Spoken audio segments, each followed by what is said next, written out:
안녕하세요. 화장품 읽어주는 남자 화익남 임관우입니다.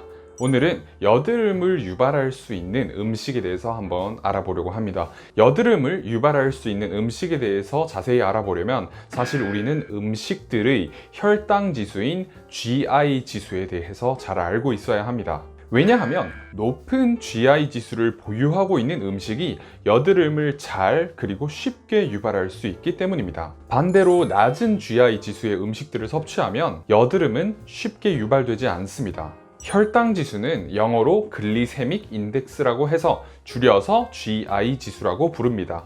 혈당 지수, 즉 GI 지수는 어떤 탄수화물을 우리가 섭취했을 때 얼마나 몸 안의 혈당이 빠르게 올라가는지 수치를 표준 탄수화물 식품과 비교한 값을 의미합니다. 정상 GI 지수를 보유하고 있는 탄수화물 음식을 다른 탄수화물 음식들과 비교하면서 그 다른 탄수화물 음식들의 혈당 지수, 즉 GI 지수를 측정하게 되는 것입니다. GI 지수가 높은 음식을 우리가 먹게 되면 갑자기 인슐린 지수가 엄청 활성화되면서 인슐린 수치가 높아지게 되고 이는 염증 반응으로 이어질 수 있습니다. 염증 반응은 어떤 것을 의미하냐면 우리가 알고 있는 여드름도 염증 반응이고 모낭염도 염증 반응이고 몸 안에 가지고 있는 정말 많은 염증들이 이 염증 반응에 의해서 일어난다고 생각을 하시면 됩니다. 자, 그렇다면 어떤 GI 지수가 낮은 GI 지수고 어떤 GI 지수가 높은 GI 지수인지 한번 알아봐야겠죠. 낮은 GI 지수를 보유하고 있는 식품의 경우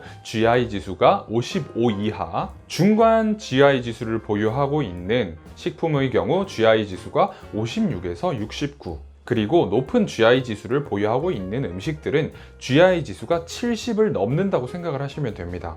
일반적으로 이 GI 지수를 평균 45 정도에 맞춰주시면 우리 피부에 좋은 그리고 우리 건강에 좋은 아주 좋은 식습관을 유지하고 있다고 판단을 내릴 수 있습니다. 낮은 GI 지수를 보유하고 있는 음식에는 고구마, 당근, 보리, 통밀, 콩, 렌틸콩, 귀리, 오트밀, 뮤즐리, 현미, 우유, 야채, 그리고 대부분의 과일이 있습니다. 높은 GI 지수를 보유하고 있는 음식에는 떡, 빵, 흰 쌀밥, 가공된 곡물, 인스턴트 팝콘, 뻥튀기, 크래커, 프레첼, 과자, 감자, 호박, 멜론, 파인애플, 쿠키, 옥수수, 라면, 우동, 국수 등이 있습니다. 이 외에도 대부분의 인스턴트 음식들은 높은 GI 지수를 보유하고 있으며 따로 요리를 하지 않고 먹어도 되는 과일이나 원물 같은 경우에는 낮은 GI 지수를 보유하고 있다고 할 수 있겠습니다.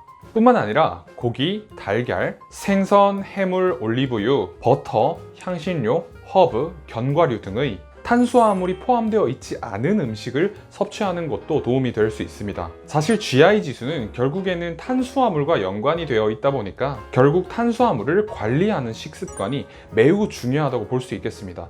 탄수화물을 우리가 잘 관리하면 결국에는 여드름도 잘 관리할 수 있게 되고 탄수화물을 잘 관리하지 못하면 여드름도 그만큼 쉽게 생길 수 있다는 것을 의미하게 됩니다. 하루에 먹는 탄수화물과 설탕 양을 조절하게 되면 GI 지수도 관리할 수 있고 인슐린도 관리할 수 있고 결국에 이것은 우리 피부의 건강으로 이어지게 됩니다. GI 지수가 낮은 음식을 꾸준하게 섭취하면 염증을 유발할 수 있는 면역 조절제인 사이토카인도 덜 분비되기 때문에 심한 염증성 여드름이나 화농성 여드름을 개선하는 데에도 이 낮은 GI 지수의 음식들을 먹는 것이 도움이 될 수 있다고 말을 할 수 있겠습니다. 그러므로 식이요법으로 내 피부의 여드름을 개선시켜 보고 싶으신 분들은 반드시 음식의 GI 지수에 집중을 한번 해주시기 바랍니다. GI 지수와 별개로 우유나 저지방 우유 같은 경우에도 여드름의 원인이 될 수 있는 것으로 알려져 있습니다. 특히 저지방 우유의 경우 우유에서 저지방 우유로 만드는 과정에서 특정 성분이 많이 생기게 되어서 우리 피부의 여드름을 더욱더 악화시킬 수 있다고 하니 반드시 저지방 우유도 조심을 해주시는 것이 좋을 것 같습니다. 이렇게 어떤 음식이 우리 몸에 여드름을 유발하고 있는지 궁금하신 분들은 우리가 먹고 있던 음식들 중에 높은 GI 지수의 음식들, 그리고 초콜릿이나 우유와 같은 여드름을 유발하는 것으로 알려져 있는 음식들부터 조금씩 관리해 나가시면서 내 피부가 어떻게 반응하는지 지켜보시는 것이 정말 중요할 것 같습니다. 맛있게 먹는 것도 좋지만 우리 몸을 위해서 그리고 내 피부를 위해서 건강하게 먹는 것도 중요하다고 생각합니다. 혹시 오늘도 여드름을 유발할 수 있는 음식을 드시고 계시지는 않으신가요? 오늘도 화장품 읽어주는 남자와 함께 꿀피부 되시기 바랍니다.